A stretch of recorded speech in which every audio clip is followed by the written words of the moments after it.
Uma questão que bombou essa semana, e aí eu acho que é uma discussão importante que a gente tem que fazer aqui, é o bordão Bolsonaro quebrou o Brasil. E eu quero chamar a atenção para isso porque, primeiro, de onde surgiu essa ideia de que Bolsonaro quebrou o Brasil? Essa notícia surgiu a partir do processo de transição iniciado nessa semana. Ao iniciarmos o processo de transição, a gente ficou sabendo, veio a público, muitas das maracutaias orçamentárias organizadas pelo Bolsonaro a fim de viabilizar o maior esquema de compra de votos da história da nova república.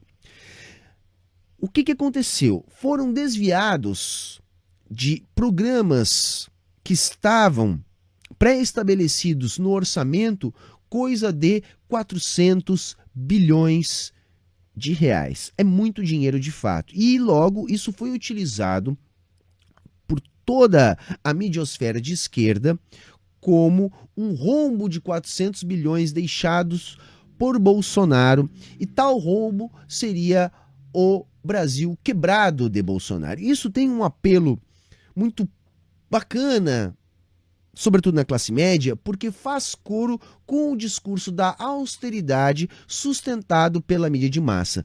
Entretanto, não é verdade e por isso temos que ter cuidado ao disseminar essa notícia nesses termos. O que acontece, gente? O orçamento é uma lei e neste é determinado fatias que o governo pode investir em cada uma das áreas. E foi nesse sentido que Bolsonaro meteu a mão e desviou, na somatória das áreas, 400 bilhões para pagar programas eleitoreiros. Que tipo de programas? Os 600 reais do Auxílio Brasil, o Vale Gás, o auxílio para os caminhoneiros, para os taxistas, tudo isso que ele não colocou na proposta orçamentária para o ano que vem. Então agora, quando o governo Lula começa a fazer a transição, querendo colocar em prática as suas promessas que incluem a manutenção dos 600 reais do Auxílio Brasil, o aumento real do salário mínimo e mais uma pequena rodada de programas sociais, o governo Lula se deparou com esta questão orçamentária.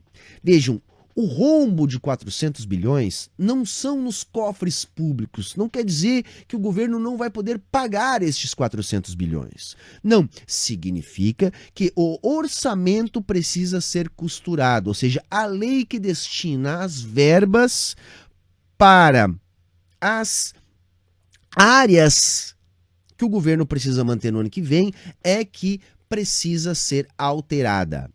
Então, as verbas precisam ser alteradas, o orçamento precisa ser modificado para que esses 400 bilhões não façam falta e para que Lula tenha pelo menos outros 200 bilhões, que é o que ele está precisando para executar as suas promessas mais imediatas de campanha.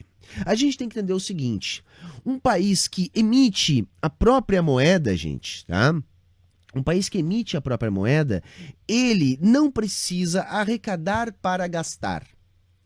Seria um problema se nós tivéssemos uma economia aquecida, com gargalos estruturais atingidos, com restrição externa e tivéssemos vivendo um problema inflacionário. Não é o caso.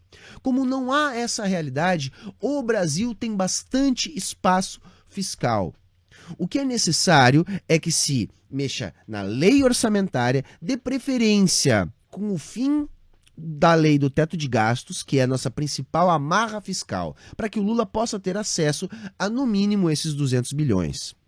Para além disso, também para que áreas que Bolsonaro desviou recursos para suas medidas eleitoreiras também não fiquem sem recursos.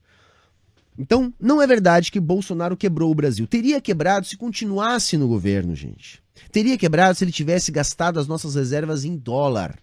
Mas o governo Bolsonaro ainda conviveu, agora neste último ano já, sem os maiores efeitos da pandemia, com um boom de commodities, que ele evidentemente não soube aproveitar bem por incompetência dele, do Paulo Guedes e da equipe econômica.